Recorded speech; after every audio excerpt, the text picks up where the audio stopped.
Bill Jones argues that a person's theology, a people's theology, a country's theology, or a culture's theology shapes and determines that person, that people, that country, or that culture's anthropology. In other words, how that person sees God theology or defines God theology, how those people see God, how that country sees God, or how that culture sees God determines or shapes how that person sees humans, anthropology. Theology determines anthropology. How those people see humans, anthropology. How that country sees humans and how that culture sees humans. If you see God, for instance, as white and male, then that affects how you see others, especially others who are not white and not male.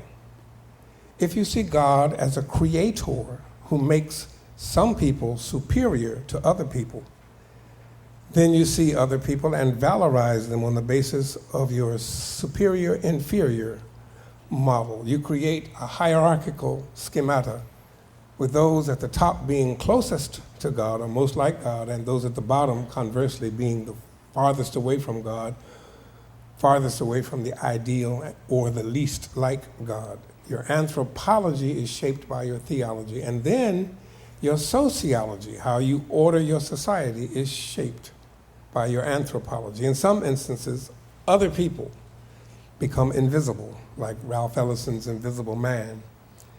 And they are invisible to such an extent that your theology, your anthropology, and your sociology put them beyond the pale of being human.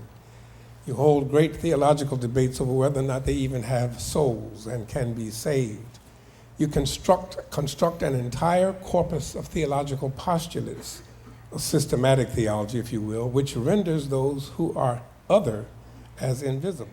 Are books that give you some idea and some glimpse of the vast amount of terrain to be covered in a subject like Bible, the race, and American history, and give you some glimpses as to why we have been struggling with how we see the other.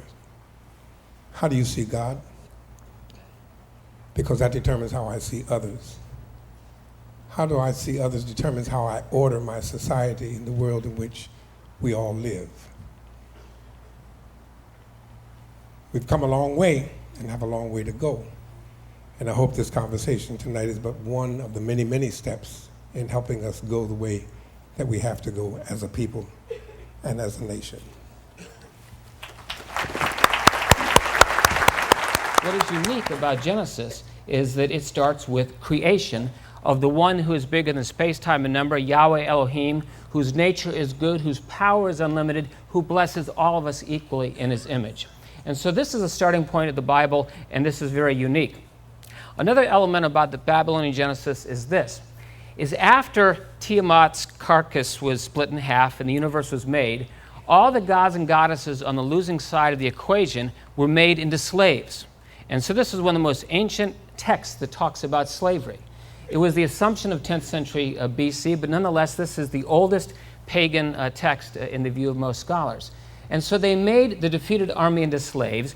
They complained that slavery was beneath their dignity, and therefore Marduk, being a nice dictator, killed Kingu, their number one god, and out of his dripping blood, guess what Marduk made? You and me, man and woman, to be slaves to slaves. So in a nutshell, pagan religion starts with the assumption of dehumanization. It starts with the assumption of slavery, not so the biblical order of creation. As Dr. Wright has pointed out, he's raised the questions, how do we view the Bible? My assumption is in the Bible, it's the only basis for non-racism, the only basis for not dehumanizing people. But yet, he's pointed out accurately the many people who have taken the Bible as a proof text for their own ego turf, for their own dehumanization of other people.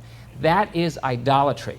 Whenever we worship something other than God himself, and you know we can make an idol out of the Bible, and we're not really making an idol out of the Bible, we're making an idol out of our understanding of the Bible. So we need to do good exegesis. What does the Bible say?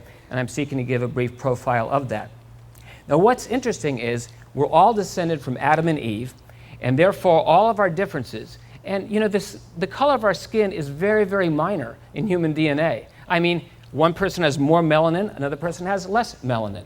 But the humanity is exactly the same. And so different colors of eyes or slant of eyes and whatnot, that's all part of the tapestry of God's beauty, of us all being made in the image of God. There is no disagreement. There is no disagreement about a mutual humanity if we understand the Bible on its own terms.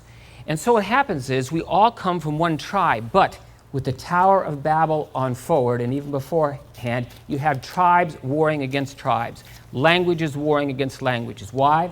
Because trust has been broken in the Garden of Eden. People have chosen to say no to God. And so all of slavery, all of brokenness, all of dehumanization, all of tribal tensions, racial tensions, go back to those who say no to God's goodness. And we inherit it. We're born into it so many times. So the question is, what is God's grace to us to help us overcome?